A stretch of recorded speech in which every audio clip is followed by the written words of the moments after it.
How to send USDC from your Phantom wallet to your Metamask wallet. Hello everyone, welcome to our channel. Let's see how we can do it. For this, I will provide a link in the description. Simply open that link up, then connect your wallet, both Phantom wallet and the Metamask wallet. You can do so by clicking over here, and after that, select the Solana over here under the section of From, and under the section of To, select any of the network where you want to send the USDC on your Metamask. In this example, I want to send the USDC on Base. You can simply search for the network that you are looking for.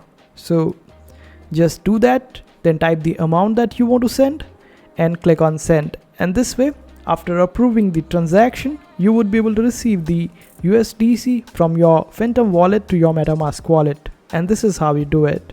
I hope this video was helpful. Make sure to hit that like button and also subscribe to our channel for more helpful videos.